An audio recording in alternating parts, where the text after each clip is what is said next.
গীতাৰ অধ্যায় 18 শ্লোক নম্বৰ 62 ভগৱানে স্বয়ং কৈ আছে যে অৰ্জুন সেই পৰমেশ্বৰৰ শৰণলৈ যোৱা যাৰ কৃপাত পৰম শান্তি আৰু শাশ্বত স্থান অৰ্থাৎ সতলোক প্ৰাপ্ত হ'ব।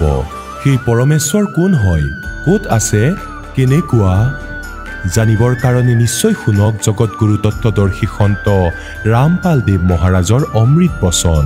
সৰ্বপবিত্ৰ ধৰ্ম পবিত্ৰ শাস্ত্ৰৰ আধাৰত এই ব্ৰাহ্মণ ঋষিসকলৰ পৰা যি জ্ঞান জনতাই পালে সেইটো ফাইনেল বুলি ধৰিছে। কিহৰ ভিত্তি? যে এওঁলোকে সংস্কৃত ক'বলৈ জানে, সংস্কৃত পঢ়ে আৰু সদগ্ৰন্থও সংস্কৃততেই আছে। আৰু এই সকলো ঋষি মহৰ্ষিসকলে কয় যে আমি বেদৰ আধাৰতে আপোনালোকক এই সকলো জ্ঞানৰ তথ্য দি আছো যে বেদত এনেকৈ লিখা আছে। গতিকে সকলো জনতাই স্বীকাৰ কৰিলে যে এওঁলোক ডাঙৰ বিদ্বান পুৰুষ, সংস্কৃত ভাষা জানে আৰু তেওঁলোকে হয়তো সঠিক পঢ়িছে। গতিকে সেই অজ্ঞানীসকলে আজিলৈকে সেই ঢোলেই পিটি আছে। এতিয়া সদগ্ৰন্থবোৰ যাৰ ভিত্তিত তেওঁলোকে আমাক জ্ঞান প্ৰদান কৰিছিল যে পুৰাণত তেনেকৈ লিখা আছে, বেদত তেনেকৈ লিখা আছে, গীতাত তেনেকৈ লিখা আছে, আজি সেয়া আমি স্বয়ং পঢ়ি আছো। তেওঁলোকে যি লোক বেদ দন্ত কথা শুনাই থৈছিলে সেয়া ভুল জ্ঞান শুনাই ৰাখিছিল। ইয়াৰ একেবাৰে বিপৰীত হয় আজি সদগ্ৰন্থৰ জ্ঞান।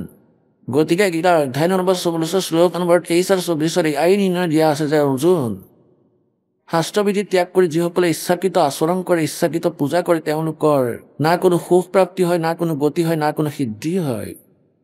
গতিকে তোমাৰ বাবে কৰ্তব্য আৰু অকৰ্তব্যৰ ব্যৱস্থাত কোনটো সাধনা কৰিব লাগে, কোনটো কৰিব নালাগে, ইয়াৰ বাবে শাস্ত্ৰই প্ৰমাণ দিব আৰু একোৱেই নুশুনিবা।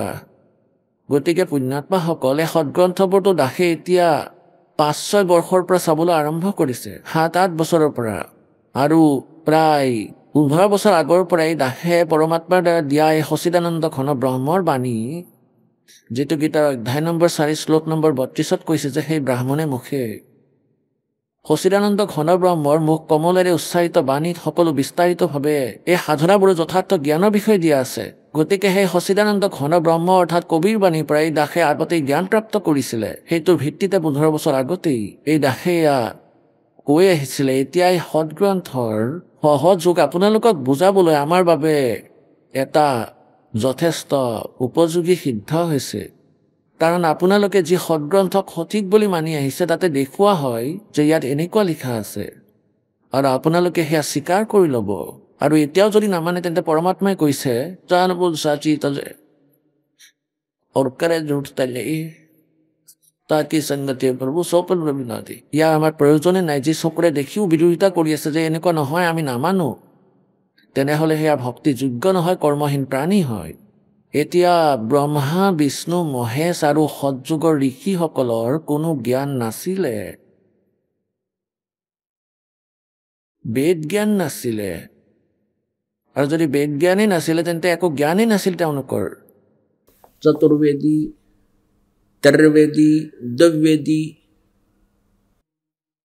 এইসকল ব্ৰাহ্মণ প্ৰজাতিৰ মানুহসকল কিমান মনোযোগী আছিলে, কিমান প্ৰযত্ন কৰিছিলে, 4 বেদক কণ্ঠস্থ কৰি লৈছিলে।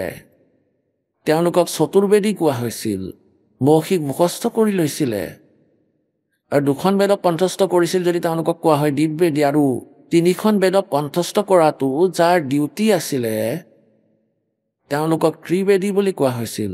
তেওঁলোকৰ কৌশৰ কোনো ধাৰণাই নাছিলে আৰু কৈ কি আছিলে, কেৱল আবৃত্তি কৰিছিলে, তেওঁলোকে কেৱল মুখস্থ কৰিছিলে। এতিয়া আপোনালোকক এইটো কনচেপ্ট ক্লিয়াৰ কৰি দিওঁ যে ব্ৰহ্মা, বিষ্ণু,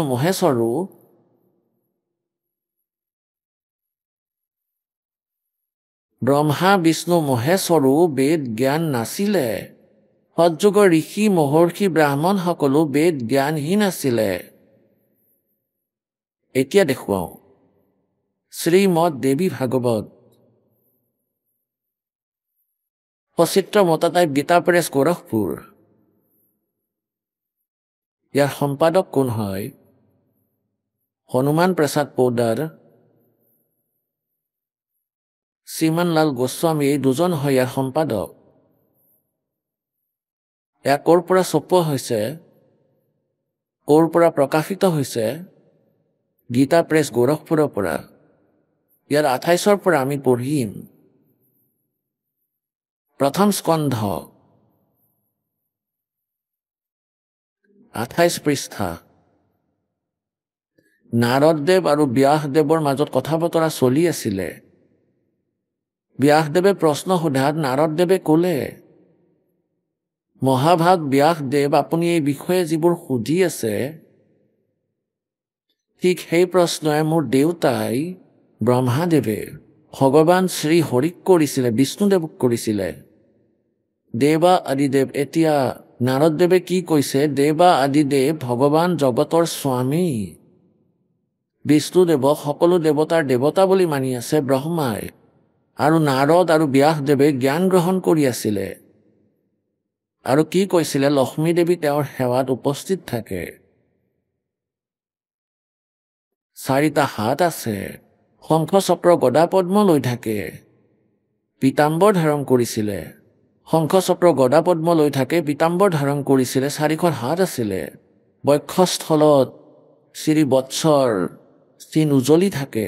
তেওঁ চৰাচৰ জগতৰ আশ্ৰয়দাতা। নাৰদদেৱে কৈ আছিলে আৰু ব্যাসদেৱে শুনি আছিলে। নাৰদদেৱে এই জ্ঞান ক'ৰ পৰা শুনিছিলে, ব্ৰহ্মাদেৱৰ পৰা। এতিয়া কি কৈ আছে, বিষ্ণুদেৱক কৈ আছে তেওঁ জগত গুৰু। বিষ্ণুদেৱৰ বিষয়ে কৈ আছে তেওঁ জগত গুৰু, দেৱতা সকলোৰো দেৱতা। এনেকৈ জগত প্ৰভু ভগৱান শ্ৰী হৰিয়ে মহান তপ কৰি আছিলে। মহান তপ অৰ্থাৎ ঘোৰ তপ কৰি আছিলে। তেওঁৰ সমাধি হৈ গৈছিল। এইটো দেখি মোৰ পিতৃ ব্ৰহ্মাদেৱ বহুত আশ্চৰ্য হ'ল।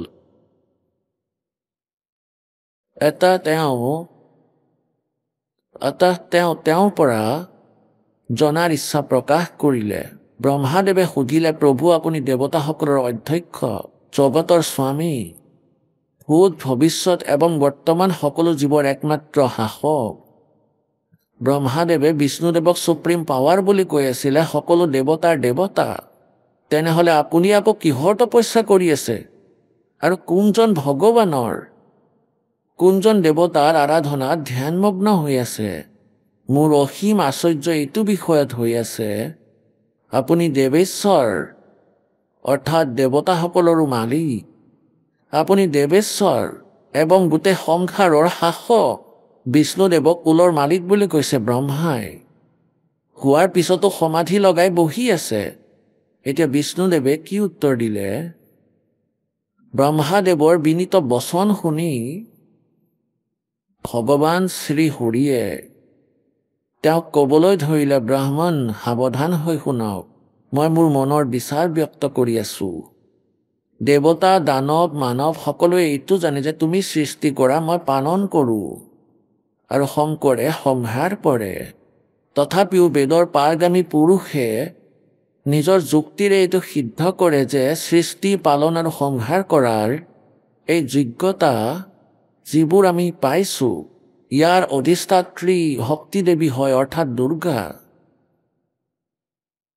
আগলৈ চাওক, তেওঁক কয় সংসাৰত সৃষ্টি কৰিবলৈ তোমাৰ মাজত ৰাজসিক শক্তিৰ সঞ্চাৰ হৈছে। এইটো সিদ্ধ হৈ আছে যে ৰজগুণ ব্ৰহ্মা হয়, আৰু মই সাত্বিক শক্তি পাইছো। ইয়াৰে সিদ্ধ হয় যে বিষ্ণু শতগুণ হয়, আৰু ৰুদ্ৰ তামসিক শক্তিৰ আবিৰ্ভাৱ হৈছে। ইয়াৰে এইটো সিদ্ধ হয় যে মহেশ শিৱ যিয়ে হওক তেওঁ তমোগুণী হয়, তমোগুণীযুক্ত হয়।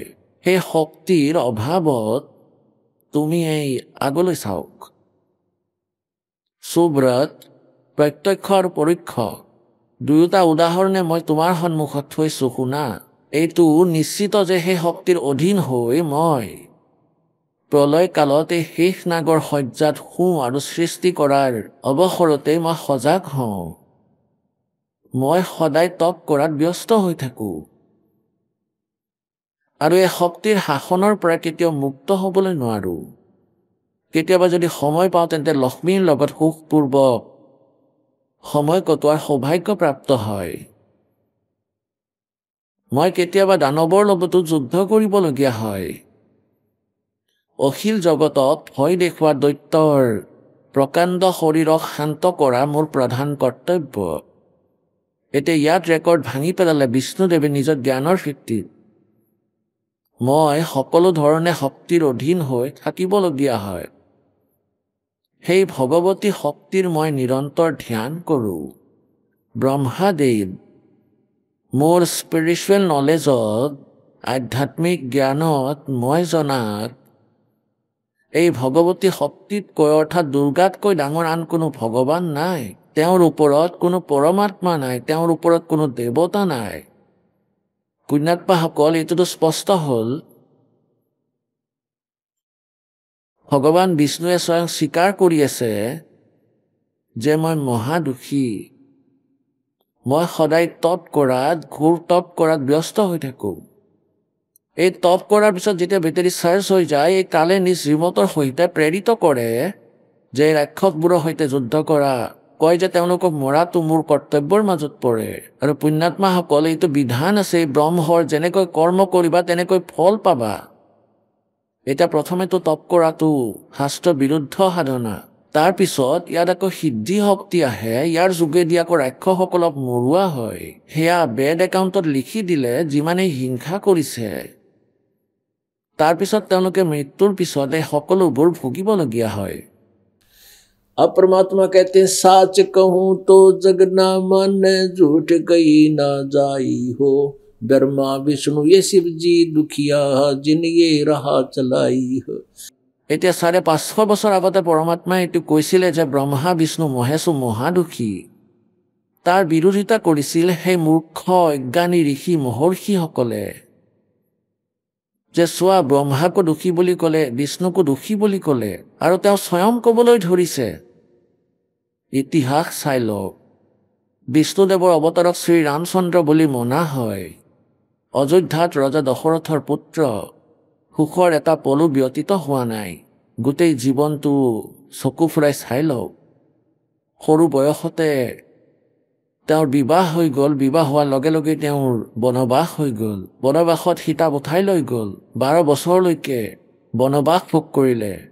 তাৰপিছত সীতাক ৰাৱণৰ কবলত আকৌ যুদ্ধ আৰম্ভ হ'ল। কোটি কোটি মানুহ মৰিলে। তাৰপিছত সীতাক পৰীক্ষা দিবলৈ জুইত বহালে যে যদি তুমি জ্বলি গৈছা তেনেহ'লে তুমি কলংকিত, আৰু যদি জ্বলি নোযোৱা তেনেহ'লে তুমি পবিত্ৰ। এই পৰীক্ষা ল'লে হাজাৰ হাজাৰ মানুহৰ সন্মুখত শ্ৰীৰামে ওৰফে বিষ্ণুদেৱে সীতাক ঘৰত উভতাই আনিলে পবিত্ৰ বুলি জানি। আৰু এজন ধোবীয়ে কোৱাৰ লগে লগেই তেওঁক আকৌ ঘৰৰ পৰা উলিয়াই দিয়া হ'ল যে তুমি অপবিত্ৰ। এতিয়া তেওঁ স্বয়ং ৰজা, তেওঁৰ পৰিয়াল নাজানে ক'ত জংঘলত আছে। এতিয়া পুণ্যাত্মাসকল, যাৰ পুত্ৰ আৰু পত্নী বেলেগ ক'ৰবাত আছে, তেওঁ নাজানে যে তেওঁলোক কোনটো অৱস্থাত আছে। সেই ব্যক্তিজন সুখী হ'ব পাৰে জানো? কেৱল লোক লাজত তেওঁ বহি আছে আৰু আজীৱন কষ্ট সহ্য কৰি তেওঁ শেষতো পুত্ৰ আৰু পত্নীৰ বিয়োগত, কোৱা হয় সৰজু নদীৰ ভিতৰত জল সমাধি ল'ব লগা হৈছিল শ্ৰী বিষ্ণু ভগৱান ওৰফে শ্ৰী ৰামচন্দ্ৰই। শ্ৰীকৃষ্ণৰ জীৱনেই চাই লওক। জন্মৰ পৰাই জেলত জন্ম হৈছিল, মামা শত্ৰু হৈ গ'ল। কেতিয়াবা জৰাসিন্ধৰ লগত যুদ্ধ, কেতিয়াবা চানুৰ লগত, কেতিয়াবা কাৰোবাৰ লগত, নাজানো কিমান জীৱন ব্যৰ্থ হৈছিল। এনেকৈ যুদ্ধ কৰোঁতে গ'ল আৰু অন্তত শ্ৰীকৃষ্ণৰ সন্মুখতে গোটেই যাদৱ কুল নিজৰ মাজতে যুদ্ধ সৃষ্টি কৰি মৰি গ'ল। আৰু স্বয়ং শ্ৰীকৃষ্ণদেৱৰ ভৰিত বিষাক্ত কাঁড় লগাত তেওঁ মৃত্যুবৰণ কৰিছিলে। গতিকে ইয়াৰ পৰাই 3-4টা কথা একেবাৰে ক্লিয়াৰ হৈ গ'ল যে না ব্ৰহ্মাৰ জ্ঞান, তেওঁ বিষ্ণুদেৱক সৰ্বেশ্বৰ বুলি কৈছিলে, না বিষ্ণুদেৱৰ জ্ঞান, তেওঁ দুৰ্গাক সুপ্ৰিম পাৱাৰ, সকলোতকৈ ডাঙৰ ভগৱান বুলি আখ্যা দিছে। এতিয়া দুৰ্গাই কি ক'লে? এতিয়া বিষ্ণু ভগৱানেতো কয় যে মই জানো দুৰ্গাতকৈ ওপৰত কোনো শক্তি নাই, কোনো মালিক নাই, কোনো ভগৱান নাই। আৰু দুৰ্গাই কয়, ৰজা হিমালয়ক উদ্দেশ্য কৰি কয় যে হে ৰাজন, মোৰ পূজাও নকৰিব, এয়াও মুক্তিদায়ক নহয়। তুমি কেৱল এক ব্ৰহ্মৰ পূজা কৰা, তেওঁৰ ওম নাম হয়, তেওঁ ব্ৰহ্মলোকত থাকে, নাথিং এলছ। এতিয়া পুণ্যাত্মাসকল, পৰমাত্মাৰ এই বাক্য, এই অমৃত বাণী, 3 लोक और भवन चतुर्दश कोई नहीं सत्संगी। 3 লোক আৰু 14 ভৱনত ক'লে যে এজনো সৎসংগী নাই, এজনো যথাৰ্থ জ্ঞানৰ সৈতে পৰিচিত নহয়। এই বাণীক সিদ্ধ কৰিবলৈ এই ঢেৰ প্ৰমাণ আপোনালোকৰ সন্মুখত প্ৰস্তুত কৰা হৈছে। আৰু তেতিয়াই অজ্ঞানৰূপী এন্ধাৰ আপোনাৰ হৃদয়ৰ পৰা দূৰ হ'ব, আৰু ইয়াৰ কোনো বিকল্প নাই।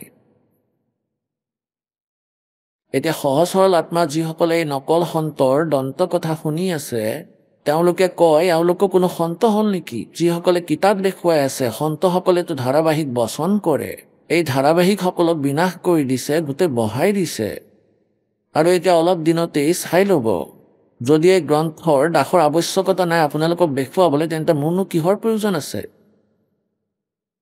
মোৰতো কণ্ঠস্থ মালিকৰ দয়া হৈ আছে পৰমাত্মাৰ এই সৎগ্ৰন্থবোৰৰ আগতে এই জ্ঞান আছিলে যি সৎগ্ৰন্থ আজি আপোনালোকক দেখুৱাই আছো এই সৎগ্ৰন্থবোৰৰ পৰা আহৰণ কৰা নাই এই জ্ঞান সেয়া সূক্ষ্ম বেদৰ পৰা গ্ৰহণ কৰিছিলে সচিদানন্দ ঘন ব্ৰহ্মৰ বাণীৰ পৰা প্ৰাপ্ত আছিলে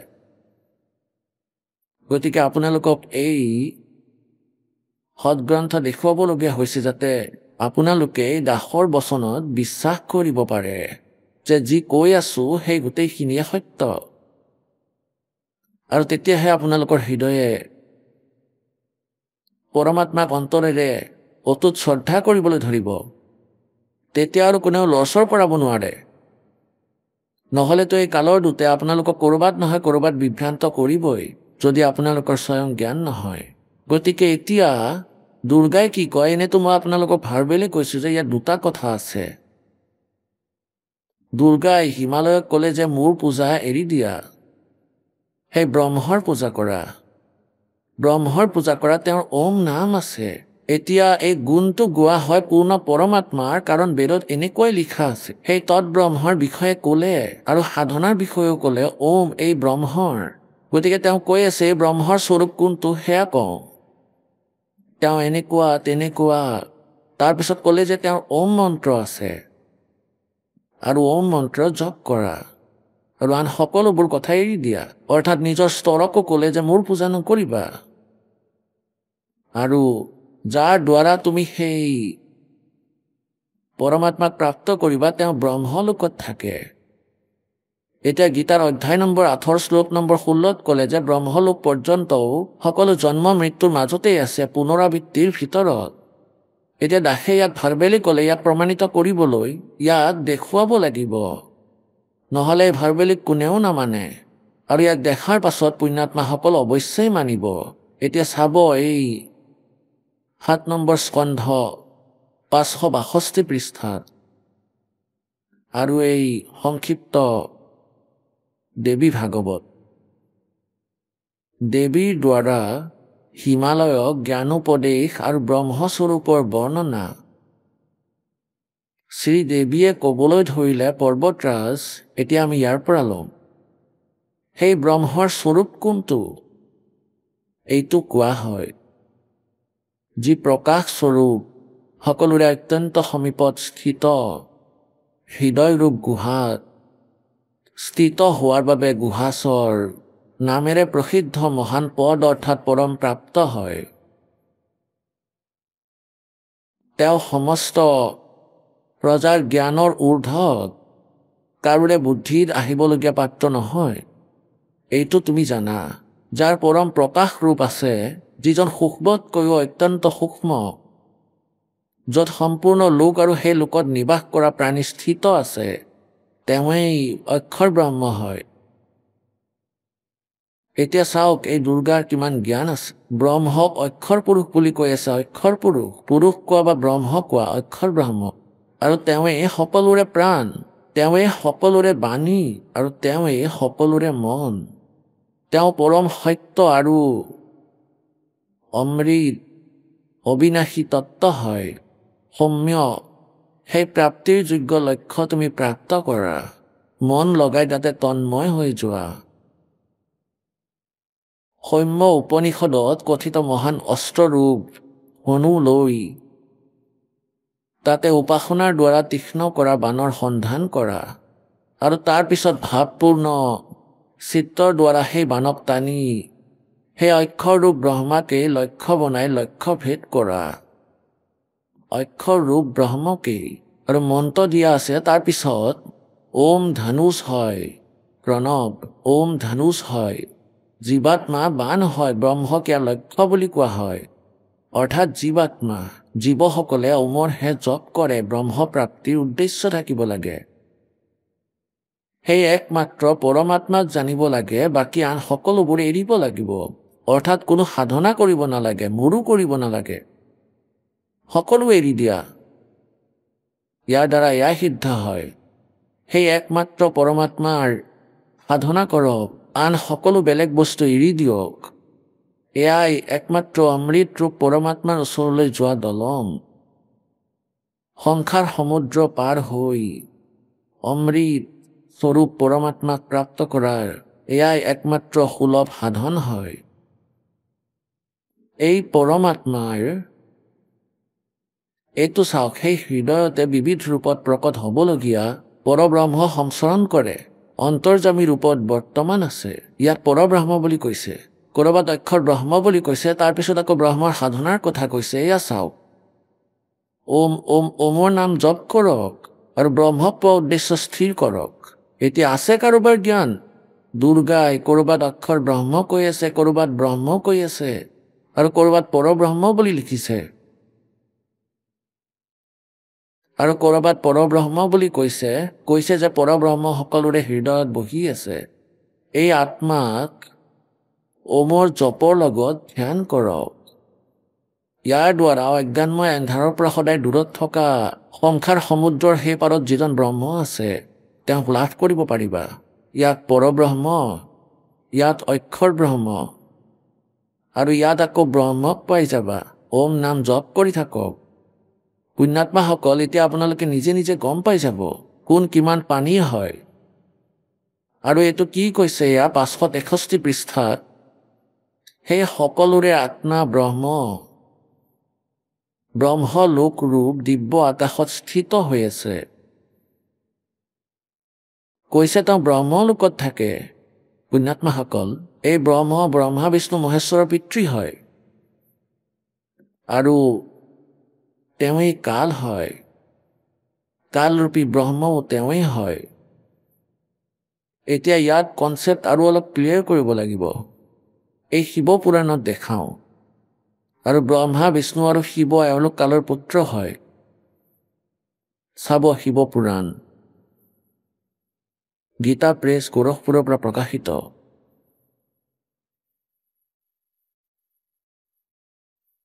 হনুমান প্ৰসাদ পোদ্দাৰ ইয়াৰ সম্পাদক হয়, আৰু গীতা প্ৰেছ গোৰখপুৰৰ পৰা এয়া মুদ্ৰিত হয়, প্ৰকাশকো এয়াই হয়, গীতা প্ৰেছ গোৰখপুৰ। ইয়াত আপোনালোকক দেখাওঁ, এই কালৰ বিষয়ে ব্ৰহ্মাই কৈ আছে নাৰদক। এয়া ৰুদ্ৰ সংহিতা 101 পৃষ্ঠাত ব্ৰহ্মাদেৱে কৈছিলে তেওঁ নিজৰ গোটেই অংগত ভস্ম সানি থৈছিলে। সেই কালৰূপী ব্ৰহ্মই এটা সময়তে শক্তি অৰ্থাৎ দুৰ্গাৰ ঠাঠ নাট নহয়, শিৱলোক নামৰ ক্ষেত্ৰৰ নিৰ্মাণ কৰিছিলে, যি সকলোতকৈ ওপৰত বিৰাজমান। তেওঁলোক প্ৰিয়া আৰু প্ৰিয়তম অৰ্থাৎ স্বামী স্ত্ৰীৰ ৰূপত শিৱ আৰু শক্তি, শক্তি আৰু শিৱ তাত বসবাস কৰিছিলে। এই দুৰ্গা কোন হয় এয়া চাওক। সেই কাল যি হয় তেওঁক নিৰাকাৰ বুলি কোৱা হয় যে তেওঁ সন্মুখত কেতিয়াও নাহে। আকৌ তেওঁ ভগৱান সদাশিৱৰ ৰূপত, শিৱৰ ৰূপত নিজৰ মূৰ্তি আকাৰৰ বৰ্ণনা কৰিলে, আকাৰ বনালে। তেতিয়া সেই নিৰাকাৰ পৰমাত্মাই নিজৰ লীলা শক্তিৰে নিজৰ বাবে এটা মূৰ্তিৰ কল্পনা কৰিলে, আকাৰ হৈ গ'ল সেই নিৰাকাৰ কাল, আৰু ইয়াত শিৱৰূপ ধাৰণ কৰি লৈছিলে। আৰু কোৱা হয় নিজৰ বিগ্ৰহেৰে স্বয়ঙে এটা স্বৰূপ ভূতা শক্তিৰ সৃষ্টি কৰিছে। নিজৰ শৰীৰৰ পৰা কোৱা হয় যে এজনী তিৰোতা উলিয়ালে এই কালে, এই ব্ৰহ্মৰ পেটৰ পৰা পৰমাত্মাই উলিয়াইছিলে কালৰ পেটৰ পৰা দুৰ্গা। আৰু সেই ওলাই অহা মহিলাগৰাকী কোন? তেওঁক প্ৰকৃতি, ত্ৰিদেৱ জননী, সৰ্বেশ্বৰী, তিনি দেৱতাৰ মা, নিত্য আৰু মূল কাৰণ বুলি কোৱা হয়। সদাশিৱৰ দ্বাৰা প্ৰকট হোৱা সেই শক্তিৰ 8টা ভুজা আছে, অৰ্থাৎ তেওঁ দুৰ্গা আৰু কালৰ পত্নী। আৰু ইয়াত বৰ্ণনাটো, এয়াতো আপোনালোকে 101 পঢ়িলে, এয়া ৰুদ্ৰ সংহিতা, এতিয়া আপোনালোকে 101 পঢ়ি আছে। তেওঁ নিজৰ গোটেই অংগতে ভস্ম সানি ৰাখিছিলে সেই কালৰূপী ব্ৰহ্মই। কাল বুলিও ক'ব পাৰা, ব্ৰহ্ম বুলিও ক'ব পাৰা, সদাশিৱ বুলি কোৱা। এটা সেই কালৰূপ শিৱৰূপ ধাৰণ কৰি লয়। সেই কালৰূপী ব্ৰহ্মই একেটা সময়ত শক্তিৰ দ্বাৰা শিৱলোক নামৰ ক্ষেত্ৰৰ নিৰ্মাণ কৰিছে। সেই উত্তম ক্ষেত্ৰ কাশী বুলি কোৱা হয়। তেওঁলোকে প্ৰিয়া আৰু প্ৰিয়তম অৰ্থাৎ স্বামী স্ত্ৰীৰ ৰূপত শক্তি আৰু শিৱ, দুৰ্গা আৰু কাল যি পৰমানন্দ স্বৰূপ হয় সেই মনোৰম ক্ষেত্ৰত বসবাস কৰিছিলে। এয়া ৰুদ্ৰ সংহিতা 101 পৃষ্ঠাত। ব্ৰহ্মাদেৱে কয় যে তেওঁ নিজৰ গোটেই অংগত ভস্ম সানি ৰাখিছিলে। সেই কালৰূপী ব্ৰহ্মই এটা সময়তে শক্তি অৰ্থাৎ দুৰ্গাৰ স্থাত নাট নহয় শিৱলোক নামৰ ক্ষেত্ৰ নিৰ্মাণ কৰিছে, যি সকলোতকৈ ওপৰত বিৰাজমান। তেওঁলোকে প্ৰিয়া আৰু প্ৰিয়তম অৰ্থাৎ স্বামী স্ত্ৰীৰ ৰূপত শিৱ আৰু শক্তি, শক্তি আৰু শিৱ তাত বসবাস কৰিছিলে। এই দুৰ্গা কোন হয় ইয়াত চাব। সেই কালকটো নিৰাকাৰ মনা হয়। কোৱা হয় কাল কেতিয়াও সন্মুখত নাহে। তাৰপিছত তেওঁ সদাশিৱ ভগৱান শিৱৰ ৰূপত নিজৰ মূৰ্তি আকাৰৰ বৰ্ণনা কৰিলে, আকাৰ বনাই ল'লে। তেতিয়া সেই নিৰাকাৰ পৰমাত্মাই নিজৰ লীলা শক্তিৰে নিজৰ বাবে এটা মূৰ্তিৰ কল্পনা কৰিলে। সাকাৰ হৈ গ'ল সেই নিৰাকাৰ কাল আৰু ইয়াত শিৱ ৰূপ ধাৰণ কৰি ল'লে। আৰু কোৱা হয় নিজৰ বিগ্ৰহেৰে স্বয়মে এটা স্বৰূপভূতা শক্তিৰ সৃষ্টি কৰিছে। এগৰাকী মহিলাৰ সৃষ্টি কৰিলে কালে। এই ব্ৰহ্মৰ পেটৰ পৰা পৰমাত্মাই ওলাইছিল, কালৰ পেটৰ পৰা দুৰ্গা। আৰু সেই ওলোৱা মহিলাগৰাকী কোন হয়? তেওঁক প্ৰকৃতি, ত্ৰিদেৱ জননী, সৰ্বেশ্বৰী, তিনি দেৱতাসকলৰ মা, নিত্য আৰু মূল কাৰণ বুলিও কোৱা হয়। সদাশিৱৰ দ্বাৰা প্ৰকট হোৱা সেই শক্তিৰ 8টা ভুজা আছে, অৰ্থাৎ তেওঁ দুৰ্গা আৰু কালৰ পত্নী। এতিয়া ইয়াত বৰ্ণনা, এয়া আপোনালোকে 100ত পঢ়িছে। এয়া সেই ৰুদ্ৰ সংহিতা এতিয়া আপোনালোকে 101ত পঢ়ি আছে। তেওঁ নিজৰ গোটেই অংগতে ভস্ম সানি লৈছিলে সেই কালৰূপী ব্ৰহ্মই। কাল বুলিও ক'ব পাৰা, ব্ৰহ্ম বুলিও ক'ব পাৰা, সদাশিৱ বুলি কোৱা। এটা সেই কালৰূপ শিৱৰূপ ধাৰণ কৰি লয়। সেই কালৰূপী ব্ৰহ্মই একেটা সময়ত শক্তিৰ দ্বাৰা শিৱলোক নামৰ ক্ষেত্ৰ নিৰ্মাণ কৰিছে। সেই উত্তম ক্ষেত্ৰ কাশী বুলি কোৱা হয়। তেওঁলোকে প্ৰিয়া আৰু প্ৰিয়তম অৰ্থাৎ স্বামী স্ত্ৰীৰ ৰূপত শক্তি আৰু শিৱ, দুৰ্গা আৰু কাল যি পৰমানন্দ স্বৰূপ হয় সেই মনোৰম ক্ষেত্ৰত বসবাস কৰিছিল। দেৱৰ্ষি এসময়ত সেই আনন্দ বনত ভ্ৰমণ কৰি থাকোঁতে শিৱা আৰু শিৱৰ মনত, দুৰ্গা আৰু কালৰ মনত ইচ্ছাৰ সৃষ্টি হৈছিল যে আন কোনো পুৰুষৰ সৃষ্টি কৰিব, অৰ্থাৎ কোনো পুত্ৰৰ সৃষ্টি কৰিব লাগে। যাৰ ওপৰত এই সৃষ্টি সঞ্চালনাৰ মহান ভাৰ গতাই আমি দুয়ো কেৱল কাশী থাকি স্বইচ্ছানুসাৰে বিচৰণ কৰিম আৰু নিৰ্বাহ ধাৰণ কৰিম। এনেকৈ নিশ্চিত কৰি শক্তি সহিত সৰ্বব্যাপী পৰমেশ্বৰ শিৱই এই উপমা অনুবাদ কৰোঁতে দি আছে। এনেকৈ নিশ্চিত কৰি শক্তি সহিত শিৱই দুৰ্গা আৰু কালে স্বামী স্ত্ৰীৰ ব্যৱহাৰ কৰিলে। নিজৰ বাওঁফালৰ 10 নম্বৰ অংগত অমৃত ঘঁহি দিলে। তাৰ পিছত তাৰ পৰা এজন পুৰুষৰ সৃষ্টি হ'ল, এজন বালকৰ সৃষ্টি হ'ল। এয়া চাব 102 পৃষ্ঠাত। ৰুদ্ৰ সংহিতা আৰু সংক্ষিপ্ত শিৱ পুৰাণ 102 পৃষ্ঠাত তললৈ আহক। তেতিয়া সেই শিৱই ক'লে, যি বালকৰ সৃষ্টি হ'ল তাক ক'লে, পুত্ৰ ব্যাপক হোৱাৰ বাবে তোমাৰ নাম বিষ্ণু বুলি বিখ্যাত হ'ল। এতিয়া কালৰ পুত্ৰ হয় সদ্গুণ বিষ্ণু। আকৌ ব্ৰহ্মাদেৱে কয়, এয়া হয় অধ্যায় নম্বৰ 6 শেষ হ'ল, 7 নম্বৰ আৰম্ভ হৈছে। ব্ৰহ্মাদেৱে ক'লে, দেৱৰ নাৰদক কৈ আছে নিজৰ পুত্ৰ ব্ৰহ্মাই। তাৰপিছত কল্যাণকাৰী পৰমেশ্বৰ সাম্ব শিৱই কালে দুৰ্গাৰ সংযোগত আগৰ দৰে প্ৰয়ত্ন কৰি যেনেকৈ বিষ্ণু উৎপন্ন কৰিছে, মুখ সুঅংগৰ যোগেদি সৃষ্টি কৰিছে। এতিয়া পুণ্যাত্মাসকল ইয়াত এয়া অনুবাদ কৰ্তাই খেলি মেলি কৰি দিছে যে ভগৱান শিৱৰ পৰা শিৱৰ উৎপত্তি কেনেকৈ কৰিলে। কিন্তু কোৱা হয় সত্যটো এনেই, এদিন নহয় এদিন ওলাই পৰে, ইয়াক কোনেও লুকাব নোৱাৰে। এতিয়া দেখুৱাইছোঁ চাব। 9 নম্বৰ অধ্যায়ত সেই ৰুদ্ৰ সংহিতা, এয়া ৰুদ্ৰ সংহিতা আৰু পৃষ্ঠা নম্বৰ 110ত এয়া চাওক। ইয়াৰ 9 নম্বৰ অধ্যায়ৰ শেষত এই প্ৰকাৰে ব্ৰহ্মা, বিষ্ণু আৰু ৰুদ্ৰই তিনি দেৱতাসকলৰ মাজত গুণ আছে। ৰসগুণ ব্ৰহ্মা, সদ্গুণ বিষ্ণু, তমগুণ শিৱদেৱ। কিন্তু শিৱ গুণাতীত বুলি মনা হৈছে। এইটোৰ দ্বাৰা প্ৰমাণ হয় যে ব্ৰহ্মা, বিষ্ণু, মহেশতকৈ এই শিৱ কালৰূপী ব্ৰহ্ম এওঁ পৃথক, এওঁ তেওঁলোকৰ পিতৃ। এতিয়া ইয়াৰ কনচেপ্ট ইয়াত ক্লিয়াৰ হৈ গ'ল।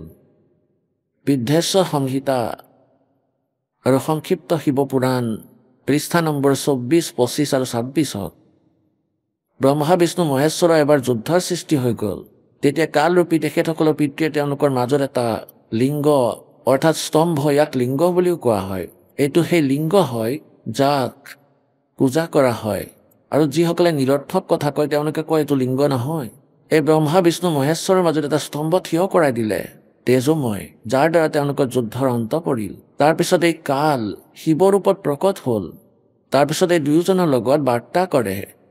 ব্ৰহ্মা আৰু বিষ্ণুৱে সুধিলে, প্ৰভু, সৃষ্টি আদি 5টা কৃত্যৰ লক্ষণ কি? এয়া আমাক দুয়োজনকে কওক। ভগৱান শিৱই ক'লে, মোৰ কৰ্তব্যক বুজি পোৱাটো অত্যন্ত গহীন হয়, তথাপিও মই কৃপাপূৰ্বক তোমালোকক তেওঁৰ বিষয়ে কৈ আছো। এতিয়া ইয়ালৈ আহক। এয়া আপোনালোকে 24 পৃষ্ঠাত দেখিছে আৰু 25ত পঢ়িছে। এয়া এতিয়া পুনৰ 26ত পঢ়িম। ইয়াত তলৰ ফালে চাওক। এতিয়া এই কালে ব্ৰহ্মা আৰু বিষ্ণুক কৈছে, পুত্ৰ, তোমালোক দুয়োজনে মোক প্ৰসন্ন কৰি মই পৰমেশ্বৰৰ পৰা সৃষ্টি আৰু স্থিতি নামৰ 2 কৃত্য প্ৰাপ্ত কৰিছা। একেদৰে মোৰ বিভূতি স্বৰূপ মোৰ দৰেই ৰুদ্ৰ আৰু মহেশ ৰে, এয়া মই নহয়, এয়া ৰে, 2 অন্য কৃত্য, অন্য উত্তম কৃত্য, সংহাৰ আৰু তিৰুভাৱ।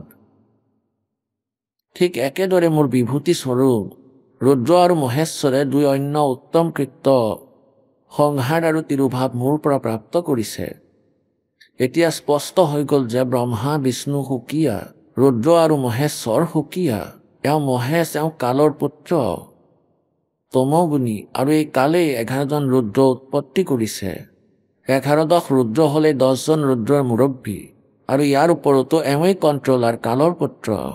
গতিকে আমাৰ যি কনচেপ্ট বুজিবলগীয়া আছে, ক্লিয়াৰ কৰিবলগীয়া আছে, যে এয়া কাল হ'ল ব্ৰহ্মা বিষ্ণু মহেশ্বৰৰ পিতা, আৰু এওঁ ব্ৰহ্মা বিষ্ণু মহেশ্বৰৰ পৰা সুকীয়া ভিন্ন, ইতি সিদ্ধাম। আৰু এয়া কি বুলি কৈছে যে মোৰ ওম নাম আছে। মই পূৰ্বকালত নিজৰ স্বৰূপভূত মন্ত্ৰৰ উপদেশ কৰিছিলোঁ, যি মন্ত্ৰ ওমকাৰ নামেৰে প্ৰসিদ্ধ, অৰ্থাৎ মোৰ ওম মন্ত্ৰ আছে। এয়া মংগলকাৰী মন্ত্ৰ।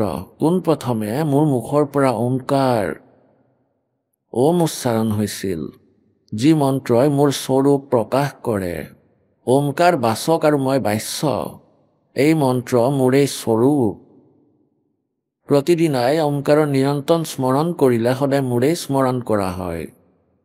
এতিয়া এইটো বিষয় স্পষ্ট কৰিছে যে মোৰ উত্তৰৱৰ্তী মুখৰ পৰা অকাৰ, পশ্চিম মুখৰ পৰা উকাৰ, আৰু দক্ষিণ মুখৰ পৰা মকাৰ, আৰু পূৰ্বৱৰ্তী মুখৰ পৰা বিন্দুৰ, আৰু মধ্যৱৰ্তী মুখৰ পৰা নাদ প্ৰকট হৈছে। এতিয়া ইয়াত অ, উ, ম এই 3টা আখৰ আছে, আৰু এই ওপৰত ন উচ্চাৰণ, এয়া বিন্দু। গতিকে এই 5টা অৱয়ব যোগ হৈ এটা শব্দ হৈছে। এই আটাইবোৰ অৱয়ৱেৰে এনেকৈ 5টা অৱয়ব যুক্ত হৈ ওমকাৰৰ বিস্তাৰ হৈছে।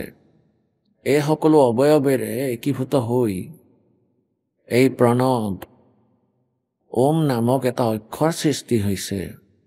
আৰু ইয়াত যি লিখা আছে ওম নমঃ শিৱায় বুলি, এয়া ইহঁতে ফিকা চিয়াহীৰে লিখিছে, এয়া ভুল। এয়া ওম নমঃ শিৱায় নহয়, এয়া পঞ্চাক্ষৰ মন্ত্ৰ। ইয়াৰ বিষয়ে প্ৰথমেই কৈছে যে এই 5টাৰে এই 5 অৱয়ব যোগ হৈ ইয়াৰ পৰাই পঞ্চাক্ষৰ মন্ত্ৰ উৎপত্তি হৈছে। এইটোৱে হ'ল পঞ্চাক্ষৰ মন্ত্ৰ, আৰু উৎপত্তি হ'বলৈ কি আছে? আৰু এইটোৱে পঞ্চাক্ষৰ মন্ত্ৰ, এয়া মূল মন্ত্ৰ। এতিয়া পুণ্যাত্মাসকল, এই মন্ত্ৰ কিহঁতে ওম নমঃ শিৱায় বনাই দিলে। এইটো পঞ্চাক্ষৰ মন্ত্ৰ।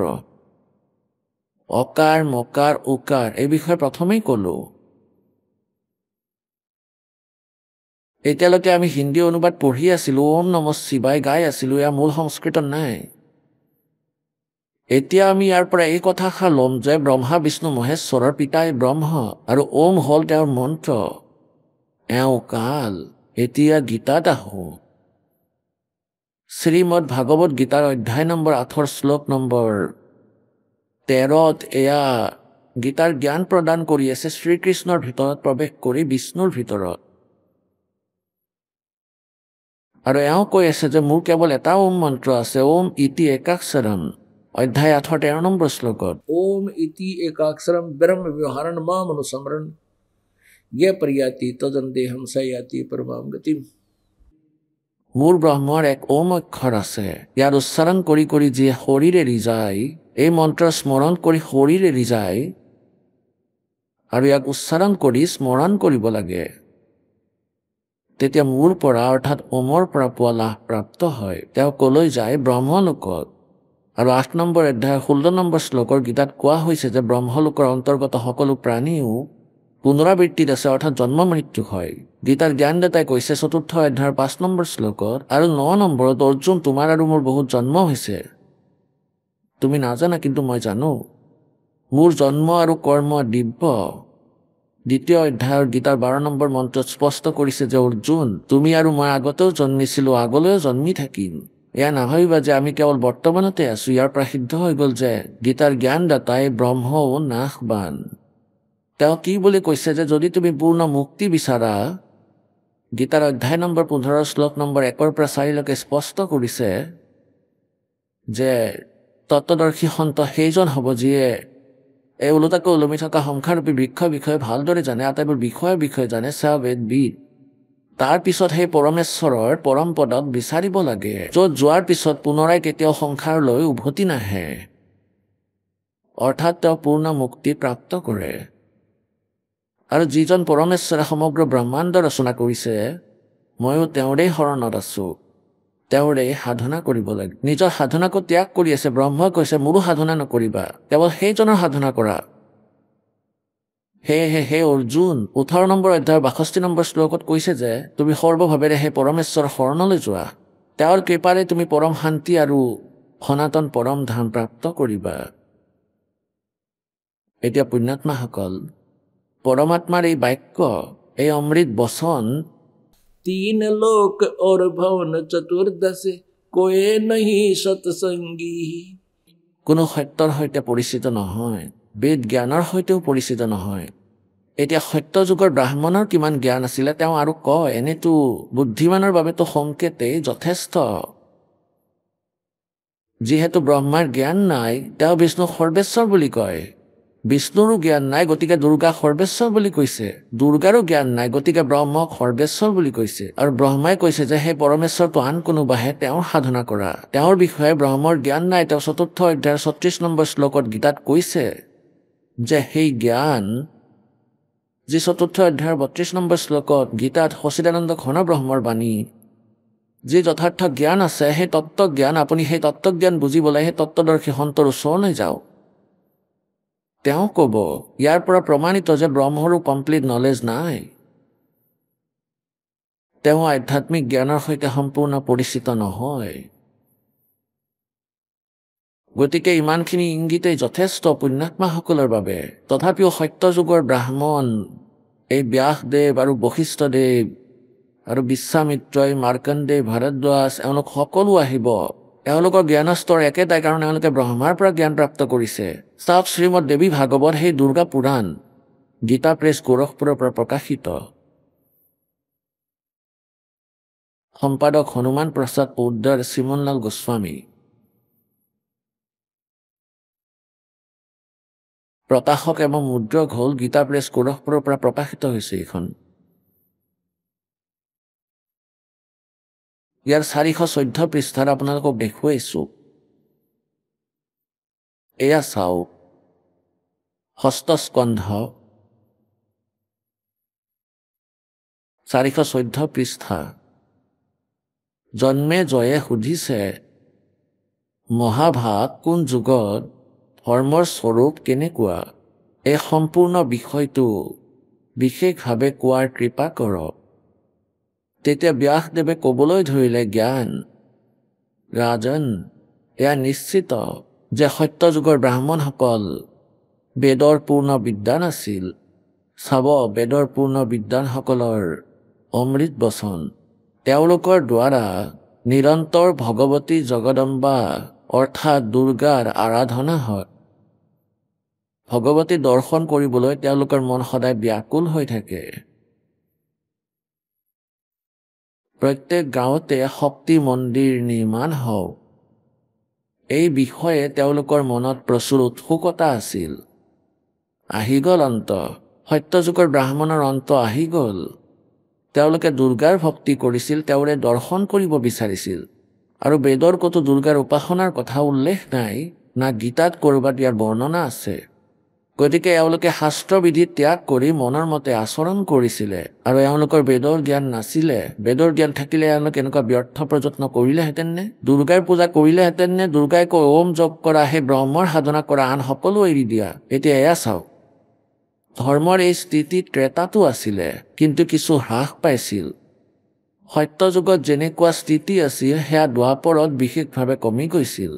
ৰাজন, ব্যাসদেৱে কৈ আছে, ৰাজন, সেই প্ৰাচীন যুগত সত্যযুগ ত্ৰেতা দ্বাপৰত যিসকলক অসুৰ বুলি গণ্য কৰা হৈছিল, কলি যুগত সিহঁতক ব্ৰাহ্মণ বুলি গণ্য কৰা হয়। কাৰণ আজিকালি ব্ৰাহ্মণসকলে প্ৰায় ভণ্ডামি কৰাত তৎপৰ হৈ থাকে। আনৰ সৈতে প্ৰবঞ্চনা কৰা, মিছা কথা কোৱা আৰু বৈদিক ধৰ্মকৰ্মৰ পৰা বিৰত থকা কলি যুগৰ ব্ৰাহ্মণৰ স্বাভাৱিক গুণ হৈ পৰিছে। এতিয়া পুণ্যাত্মাসকল, সকলো ইতিহাস আপোনালোকৰ সন্মুখত আছে। না বিষ্ণুদেৱৰ বেদ জ্ঞান আছিল, না ব্ৰহ্মাদেৱৰ আছিল, আৰু না দুৰ্গাৰ কমপ্লিট জ্ঞান আছিল, আৰু না ব্ৰহ্মৰ পূৰ্ণ জ্ঞান আছিল। এতিয়া পৰমাত্মাই কি কৈছে? 3 लोक और भवन चतुर्दश कोई नहीं सत्संगी। এতিয়া পুণ্যাত্মাসকল, আমি প্ৰথমে এই সিদ্ধান্ত ল'ব লাগিব যে সঠিক সাধনা কোনটো, ভুল সাধনা কোনটো, আৰু কোনটো জ্ঞান সঠিক, কোনটো আধ্যাত্মিক জ্ঞান কমপ্লিট। যি জ্ঞান আপোনালোকৰ ওচৰত প্ৰথমে আছিল, সেই জ্ঞানৰ কথা আপোনালোকে জানে। আৰু আমাৰ সদগ্ৰন্থই যি জ্ঞানৰ কথা কৈছে, সেই জ্ঞান ফাইনেল হয়। ইয়াৰ আধাৰতে চলিলে মুক্তি সম্ভৱ, সেই আধাৰতে সুখ হ'ব।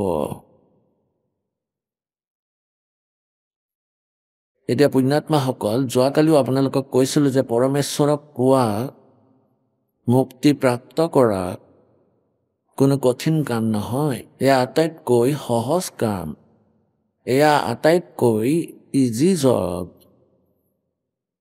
আপোনালোকে এই কথা বিশ্বাস কৰিব লাগিব যে যি সাধনা এই দাসে কৈ আছে, এয়া সত্য। এয়া মহা কঠিন কাম। এয়া মহা কঠিন কিয় হৈ পৰিছে? কাৰণ পৰমাত্মাই কয়, नो मन सूत उलझिया ये ऋषि रहे झक मारे। सतगुरु ऐसा सुलझा दे भाई उलझे न दूजी बार। गुरु बिन काहू न पाया ज्ञान जो थो था बुस छड़े किसाना। गुरु बिन वेद पढ़े जो प्राणी समझे न सार रहे अज्ञानी। এতিয়া কি কয় যে গুৰু বুলি কোৱা অথবা সৎগুৰু কোৱা, এতিয়া গুৰু এই অজ্ঞানীসকলেও গুৰু পদ প্ৰাপ্ত কৰি প্ৰসিদ্ধ হৈ পৰিছে। সেয়েহে পৰমেশ্বৰক বুজাবলৈ এই সৎগুৰু শব্দৰ উপমাৰ আৱশ্যকতা হৈছে। সেইবাবে সৎগুৰু শব্দটোক সেই পৰম সন্তৰ লগত জড়িত কৰাটো অনিবাৰ্য, কাৰণ ভুৱা গুৰু বহুত হৈ গৈছে। अन्यथा गुरु शब्दों यथेष्ट यदि ज्ञान सठिक है। अब क्या बताते परमात्मा के सतगुरु बिन काहू न पाया ज्ञान जो था वो छड़े किसाना। और सतगुरु बिन वेद पढ़े जो प्राणी और समझे न सार रहे अज्ञानी। पुण्यात्मा सकल परमेश्वर कबीरदेवर बाहिरे আৰু তেওঁৰ সৈতে যিসকলৰ সম্পৰ্ক হৈছে, সাক্ষাৎকাৰ হৈছে, যিসকল মহান আত্মাৰ সৈতে পৰমাত্মাই লগ কৰিছে, ইয়াত আহি নিজ গুণৰ আধাৰত প্ৰভু ইয়ালৈ আহে, যেনেকুৱা বেদত বৰ্ণিত আছে, এনেকুৱা লীলা কৰে। সেই মহাপুৰুষসকলক এৰি আদৰণীয় ধৰ্মদাস চাহেবদেৱ, আদৰণীয় নানক চাহেবদেৱ, আদৰণীয় মৌলুক দাস চাহেবদেৱ, আদৰণীয় দাদু চাহেবদেৱ, আদৰণীয় চুৰাণীৰ গৰীব দাস চাহেবদেৱ, হাৰিয়ানাৰ জজ্জৰ জিলাৰ অন্তৰ্গত চুৰাণী গাঁও, সেই গৰীব দাস চাহেবদেৱ আৰু খেখৰাৰ খিচা দাস চাহেবদেৱ ইউপিৰ। আহক আমি এতিয়া সেই শ্ৰদ্ধালুসকলৰ অনুভৱবোৰ জানো, যিসকলে জগতগুৰু তত্ত্বদৰ্শী সন্ত ৰামপাল দেৱ মহাৰাজৰ পৰা দীক্ষা প্ৰাপ্ত কৰিছে তথা তেওঁৱেই কোৱা ভক্তি মাৰ্গ এওঁলোকে অৱলম্বন কৰি আছে। নমস্কাৰ ছাৰ, নমস্কাৰ ছাৰ। ছাৰ কি নাম আপোনাৰ? পংকজ সাক্সেনা। পংকজ আপুনি ক'ৰ পৰা আহিছে? দিল্লীৰ সোনিয়া গান্ধী কেম্প। পংকজ আপুনি সন্ত ৰামপালদেৱ মহাৰাজৰ পৰা নাম দীক্ষা কেতিয়া ল'লে? 14/4/2011। পংকজ সন্ত ৰামপালদেৱ মহাৰাজৰ পৰা নাম দীক্ষা লোৱাৰ আগতে আপুনি কিবা ভক্তি সাধনা কৰিছিলনে?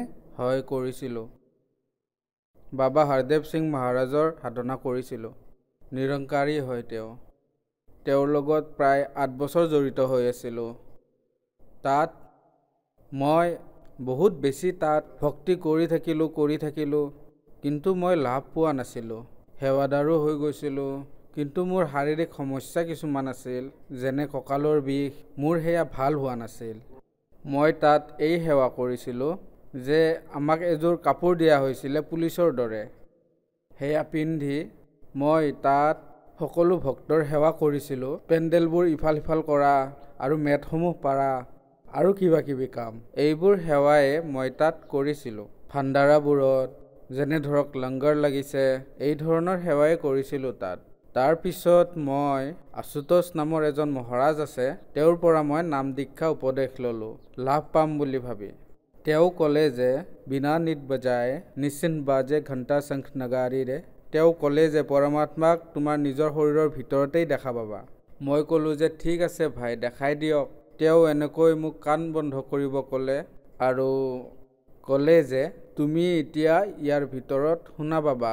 মই সেয়া প্ৰায় 1.5-2.5 ঘণ্টা বহি থাকিলোঁ আৰু তাৰ ভিতৰত যেতিয়া চালোঁ, তেতিয়া মই পোহৰ দেখা পালোঁ, বহুত তীব্ৰ পোহৰ দেখা পালোঁ। আৰু পোহৰ দেখা পাইছিলোঁ নীলা হালধীয়া আছিলে। মই সেয়া দেখি ভাবিলোঁ যে তেওঁৱেই পৰমাত্মা। তাৰপিছত লাহে লাহে প্ৰায় আমি 1.5 ঘণ্টা অথবা 2 ঘণ্টা, প্ৰায় 1 ঘণ্টা সদায় কৰিছিলোঁ এই সাধনা। যেতিয়া আমি টাইম পাইছিলোঁ তেতিয়া আমি এই কাম সদায় কৰিছিলোঁ। তাৰপিছত মোৰ ভৰিখন ফুলিব ধৰিলে, গাঁঠিত ইয়াত গাঁঠিবোৰ ফুলিব ধৰিলে। ফুলি যোৱাৰ কাৰণে মই ভালদৰে কাম কৰিব পৰা নাছিলোঁ। আকৌ ক'লে যে তোমাৰ এই সমাধি ভাল, পৰমাত্মাই তোমাক সদায় দেখে। কিন্তু তাৰপিছতো মোৰ সমস্যা ভাল নহ'ল, বাঢ়ি গৈয়ে থাকিল। ভৰিৰ বিষ। তাৰপিছত আশুতোষ মহাৰাজৰ যি শিষ্য আছিল, তেওঁৰ ওচৰলৈ গৈ মই সুধিলোঁ যে মোৰ এই ভৰিত বিষ হয়। ক'লে যে লাহে লাহে সকলো ঠিক হৈ যাব, কেৱল ভগৱানৰ সমাধি কৰা ভালদৰে। মোৰ চকুতো বিষ হ'বলৈ ধৰিছিলে, পানী ওলাব ধৰিছিলে, ইমান বিষ হৈছিলে। চকু এনেকৈ বন্ধ কৰি যেতিয়া মই তেওঁক চাইছিলোঁ, তাৰপিছত কি হ'ল ছাৰ, মই লাহে লাহে বহুত চিন্তাত পৰিব ধৰিলোঁ, কাণেৰেও কম শুনিব ধৰিলোঁ। এই অৱস্থাৰ বাবে মই বহুত চিন্তাত পৰি গৈছিলোঁ। তেন্তে ছাৰ আপুনি সন্ত ৰামপালদেৱ মহাৰাজৰ শৰণলৈ কেনেকৈ আহিল? ছাৰ, এটা চেনেল আছে, তাত সন্ত ৰামপালদেৱ মহাৰাজৰ সৎসংগ চলি আছিল। সন্ত ৰামপালদেৱে কৈ আছিলে যে যিসকল মোৰ শিষ্য হয় তেওঁৰ তাত 24টা সিদ্ধি আহি যায়, এই প্ৰথম নাম উপদেশ যিয়ে লৈ লয়। সন্ত ৰামপালদেৱে এই শব্দ কৈছিলে যে সোহম নাম যি আছে, ধ্ৰুৱ আৰু প্ৰহ্লাদেও পাৰ কৰিব নোৱাৰিলে, গতিকে তুমি কেনেকৈ পাৰ কৰিবা? তাৰপিছত মই ভাবিলোঁ যে সোহম নামটোতো ময়ো পাইছোঁ। আশুতোষ মহাৰাজদেৱে কৈছিলে বাহিৰলৈ এৰা, হম ভিতৰলৈ নিয়া। এয়াই সোহম হৈ গ'ল, ভগৱানৰ নাম হৈ গ'ল। এনেকুৱা কৰি কৰি মই ক'লোঁ যে আমিওতো এনেকুৱা নাম জপে কৰোঁ, ধ্ৰুৱ প্ৰহ্লাদেই যদি পাৰ কৰিব পৰা নাই, আমি কেনেকৈ পাৰিম? ভাবিলোঁ যাওঁ এওঁলোকৰ ওচৰলৈ এবাৰ চাই লওঁ কিনো কথা। তাৰপিছত এবাৰ দুবাৰ সৎসংগ শুনাৰ পিছত কি দেখিলোঁ, সাধনা চেনেলত ব্ৰহ্মা বিষ্ণু মহেশ্বৰক সন্ত ৰামপালদেৱে কৈ আছে যে তেওঁলোক অজয় অমৰ অবিনাশী নহয়, তেওঁলোকো নাগবান হয়, তেওঁলোকো মানে পূজাৰ যোগ্য নহয়, পূৰ্ণ পৰমাত্মা নহয়, যিয়ে তোমালোকৰ সংকটক নিবাৰণ কৰিব পাৰিব। তেতিয়া মই ভাবিলোঁ যে কেনেকুৱা সন্ত এওঁ, ব্ৰহ্মা বিষ্ণু মহেশ্বৰকতো আজিলৈকে আমি পূজা কৰি আহিছোঁ, এওঁ আকৌ কেনেকুৱা সন্ত, যাওঁচোন এবাৰ লগ কৰি আহোঁ। সতলোক আশ্ৰম জিলা হিছাৰ বৰৱালালৈ গ'লোঁ। তাত সন্ত ৰামপালদেৱ মহাৰাজৰ পৰা উপদেশ ল'লোঁ। তেতিয়া মোৰ এনেকুৱা লাগিল যে মোৰ শৰীৰত যেন 1000 টন বোজা আছিল আগতে, বহুত ওজন থকা যেন লাগিছিল। এনেকুৱা লাগিছিল যেন হঠাতে কিবা আঁতৰিল। যেতিয়াই গুৰুদেৱৰ ওচৰলৈ গ'লোঁ, গুৰুদেৱে আশীৰ্বাদ দিলে। তেতিয়া মই এনেকুৱা অনুভৱ কৰিলোঁ যেন মোৰ শৰীৰটো বহুত পাতল অনুভৱ কৰিলোঁ, একেবাৰে ফুল এটাৰ নিচিনা। পংকজ, আপুনি সন্ত ৰামপালদেৱ মহাৰাজৰ পৰা নাম দীক্ষা লোৱাৰ পিছত কিবা লাভপ্ৰাপ্ত কৰিলেনে? হয়, মই বহুত ডাঙৰ লাভ প্ৰাপ্ত কৰিছোঁ। সেই লাভ এনেকুৱা আছিল, শাৰীৰিক সমস্যা মানে মই যেতিয়া অন্য গুৰুসকলক পূজা কৰিছিলোঁ, মোৰ ভৰিখনো বেয়া হৈ গৈ আছিলে লাহে লাহে। কাণেৰেও কমকৈ শুনিব ধৰিছিলোঁ। পিঠিৰ ৰাজহাড়ডালো মোৰ বহুত বিষ কৰিব ধৰিলে। বহি বহি 2-2.5 ঘণ্টা পুৱা গধূলি কৰাৰ কাৰণে। তাৰপিছত মই যেতিয়া সন্ত ৰামপালদেৱ মহাৰাজৰ পৰা উপদেশ ল'লোঁ, তেতিয়াৰ পৰাই মই ছাৰ বহুত সুখী হ'লোঁ। কোনো বিষ নাই। এতিয়া চশমাও নিপিন্ধোঁ, আগতে চশমা পিন্ধিব লাগিছিলে। এতিয়া চশমাও খুলিলোঁ সন্ত ৰামপালদেৱ মহাৰাজৰ দয়াত, আৰু সকলো সুখ পাইছোঁ। ছাৰ, মই আগতে বহুত গৰীব আছিলোঁ আৰু আৰ্থিক স্থিতি বহুত দুৰ্বল আছিলে। মই ভগৱানক পাবলৈ ব্যাকুল আছিলোঁ। তাৰপিছত পৰমাত্মা সন্ত ৰামপালদেৱ মহাৰাজৰ লগত যেতিয়া জড়িত হ'লোঁ, তেতিয়াৰ পৰা মই সকলো সুখ পাইছোঁ। ছাৰ, মোৰ পত্নীৰ এখন ভৰিত বিষ হৈছিলে। যেতিয়া বিষ হ'ল তেতিয়া প্ৰথমে ছফদৰগঞ্জ হস্পিটালত দেখুৱালোঁ। তাৰপিছত এইমছত দেখুৱাত তেওঁলোকে ক'লে যে ইয়াৰ পৰীক্ষা কৰিব লাগিব। পৰীক্ষা কৰাত তেওঁলোকে ক'লে যে ভৰিখন ফুলি ডাঙৰ হৈ উঠিছে, গতিকে এতিয়া অপাৰেশ্যন কৰিব লাগিব। তেতিয়া মোৰ ৱাইফে মানুহজনীয়ে ক'লে যে মই অপাৰেশ্যন নকৰাওঁ, মই নকৰাওঁ অপাৰেশ্যন। এতিয়া গুৰুদেৱকে প্ৰাৰ্থনা জনাম, সন্ত ৰামপালদেৱ মহাৰাজক প্ৰাৰ্থনা জনাম, ঠিক হওক বা নহওক। যেতিয়া তেওঁক প্ৰাৰ্থনা জনালে, তেতিয়া সেইফালৰ পৰা আদেশ আহিলে যে মালিকে দয়া কৰিব। মালিকে দয়া কৰিব বুলি কোৱাত ভাল পালোঁ। তাৰপিছত প্ৰায় 1-2 মাহমান পিছত যি সেই ভৰি ফুলা আছিলে, গমেই নাপালোঁ ক'লৈ গ'ল।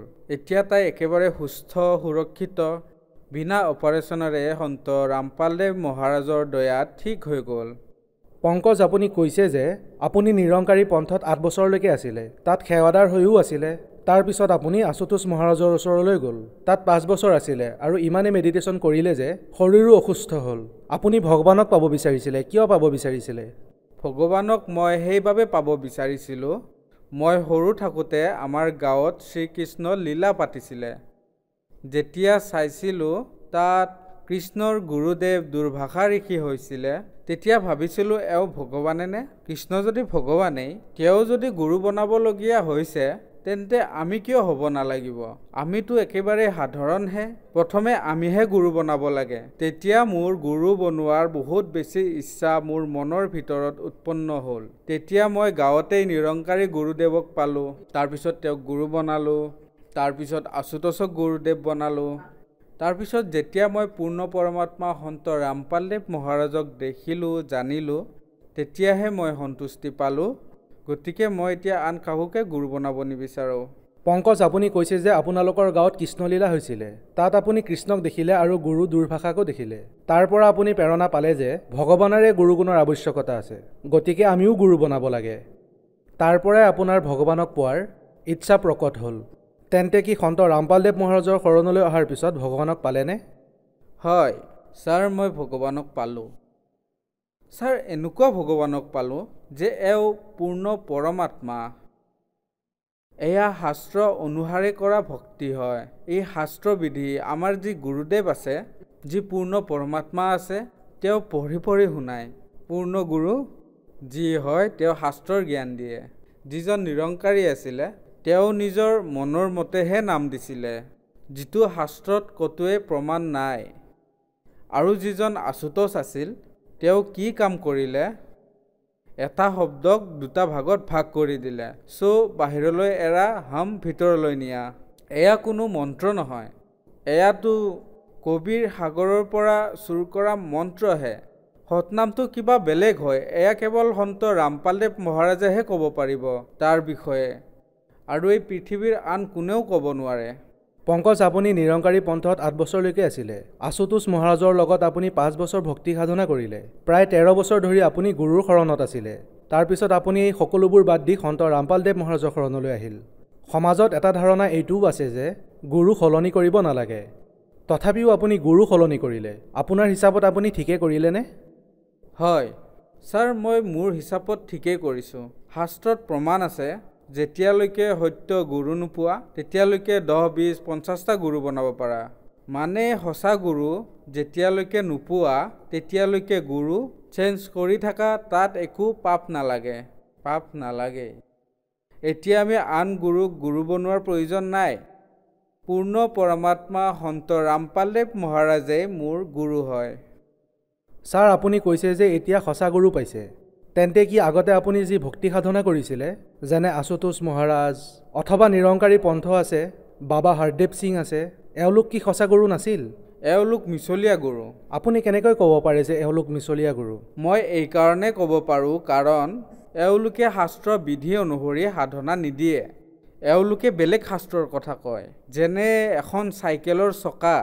যদি তুমি চাইকেলত এটা চকা লগাই চলোৱা তেন্তে তুমি কেনেকৈ চলাব পাৰিবা চাইকেলৰ দুয়োটা চকা জইন কৰিলেহে চলিব তেওঁলোকে সতনামৰ বিষয়েও পৰমাত্মা সন্ত ৰামপালদেৱ মহাৰাজেহে ক'ব পাৰিব এয়াতো কেৱল এটাহে তাৰ পৰা চুৰ কৰা নাম হয় আৰু সেইটোৱে ভাঙি চিঙি আধা ভিতৰলৈ নিয়া আৰু আধা বাহিৰলৈ পেলাই দিয়া বুলি কৈ থাকে গতিকে এয়া ভুল এওঁলোক ভগৱানৰ ৰোষত পৰি আছে পংকজ আপুনি কি নিচাও কৰিছিল নেকি হয় ছাৰ মই নিচা কৰিছিলোঁ মই বিড়ি খাইছিলোঁ আৰু তাম্বাকুও খাইছিলোঁ কেতিয়াবা সম্পৰ্কীয় যদি ঘৰলৈ আহে মই তেতিয়া মদো খাইছিলোঁ গতিকে মই ইমানবোৰ সাধনা কৰাৰ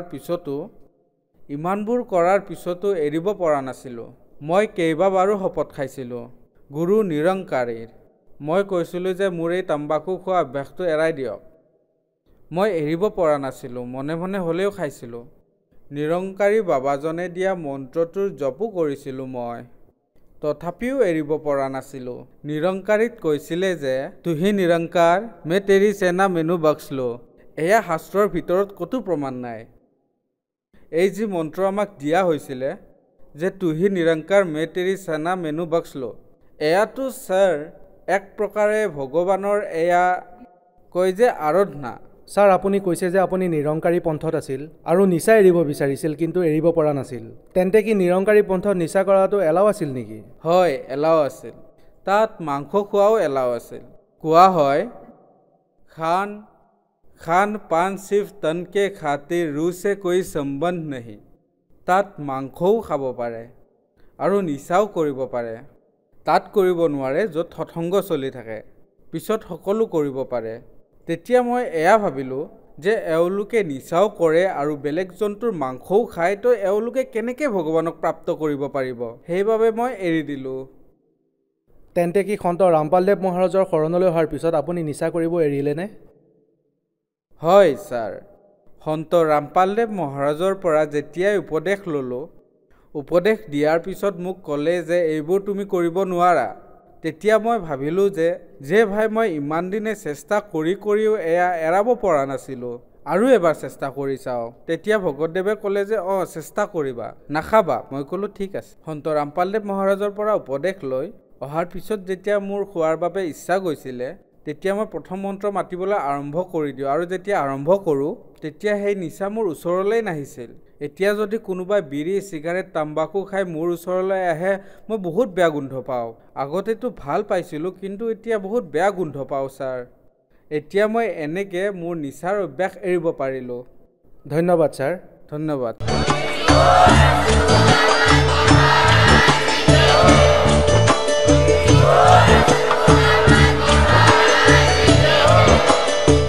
আপুনি শুনি আছিলে জগতগুৰু তত্ত্বদৰ্শী সন্ত ৰামপালদেৱ মহাৰাজৰ মংগল প্ৰবচন অধিক জানিবৰ বাবে ভিজিট কৰক আমাৰ ৱেবছাইট www.jagatgururampalji.org সন্ত ৰামপালদেৱ মহাৰাজৰ শুভ আশীৰ্বাদত সমগ্ৰ বিশ্বতে 500তকৈও অধিক নাম দীক্ষা কেন্দ্ৰ আছে য'ত সন্ত ৰামপালদেৱ মহাৰাজৰ দ্বাৰা বিনামূলীয়া নাম দীক্ষা দি থকা হৈছে আপোনাৰ নিকটৱৰ্তী নাম দীক্ষা কেন্দ্ৰৰ ঠিকনা জানিবলৈ সম্পৰ্ক কৰক 8222880541